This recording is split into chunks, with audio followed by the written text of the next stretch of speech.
आवाम अब देख रही है, महसूस कर रही है।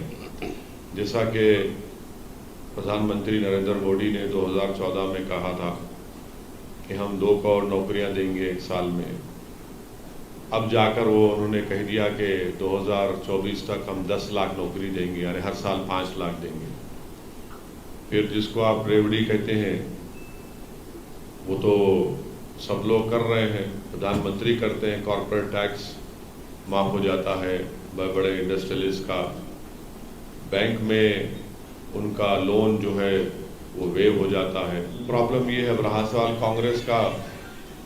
अब कांग्रेस के बारे में क्या कह सकते हैं? कांग्रेस पार्टी में ही खुद एक बहुत बड़ा इख्तलाफात और बड़े बड़े उनके लोग छोड़ के जा रहे हैं। जहाँ तक आम आदमी पार्टी की बात है, मैं आपको बता रहा हूँ कि आम आदमी पार्टी में और बीजेपी में कोई फ़र्क नहीं है। ये सब ऐसे ही बातें करते रहते हैं। और बिल्किस बानो का जिन्होंने उसका रेप किया, उनकी माँ की और दूसरे लोगों की हत्या की, आम आदमी पार्टी उस पर कुछ बोलती नहीं है।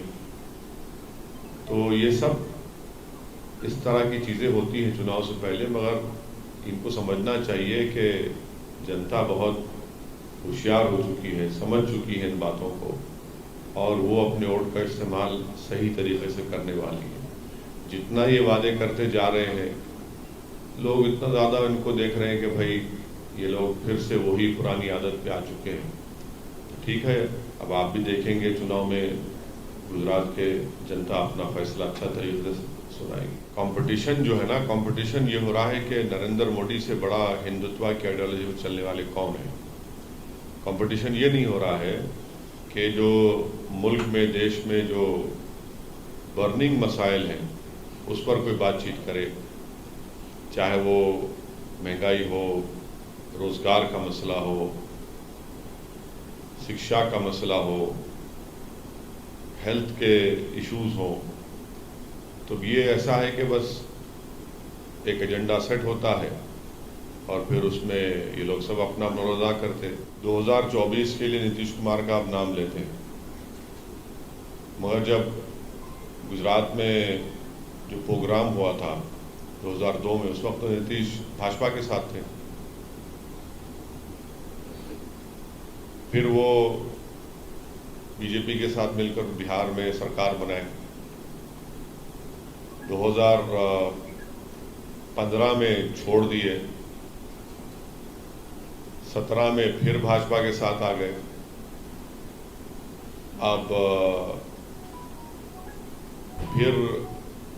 अब छोड़ दिए हैं, फिर किसी के और के साथ चले गए हैं। तो ये नीतीश कुमार साहब जॉर्ज साहब से शुरू किए थे, जॉर्ज फर्नांडिस साहब से। अब ये हो रहा है।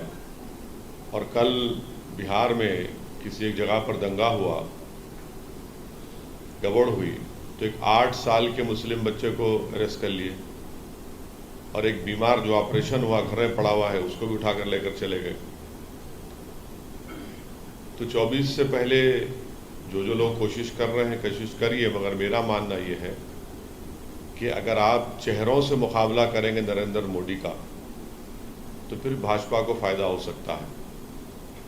तो बजाय उसके जो जितने भी लोकसभा की सीटें हैं उस पर हम सबको बीजेपी से मुकाबला करने की ज़रूरत है। जो बीजेपी आज देश के प्रधानमंत्री, अगर उनसे आप रोज़गार के बारे में पूछेंगे, महंगाई के बारे में पूछेंगे कि क्यों चीन अभी भी डेप्सांग और डेप्चांग में अपनी फ़ौज को लेकर भारत की ज़मीन पर बैठा हुआ है, तो प्रधानमंत्री जवाब देते हैं कि नेहरू, मुग़ल। ज़्यादा आप पूछते हैं कि ये इतने बड़े इंडस्ट्रियलिस्ट का कॉरपोरेट टैक्स क्यों माफ़ कर दिया गया, या जो भी उनको मदद क्यों की गई है, और किसानों को क्यों नहीं की जा रही है, तो बोलेंगे सिस्टम मुझे काम करने नहीं देता। 300 MP उनके पास हैं। पंडित नेहरू के बाद अगर कोई पावरफुल प्राइम मिनिस्टर है सेकंड मर्तबा, तो वो है, मगर उसके बावजूद भी वो सिस्टम की बात करते हैं। तो इसीलिए मेरा मानना ये है कि अब इस देश को एक कमज़ोर प्रधानमंत्री की ज़रूरत है। ताकतवर तो देख लिए, अब कमज़ोर चाहिए ताकि वो कमज़ोरों की मदद कर सके। ताकतवर की मदद कर रहा है, वो बेचारा कमज़ोर तो कुछ देख रहा ही नहीं है। तो मेरी ख्वाहिश ये है कि खिचड़ी सरकार बने।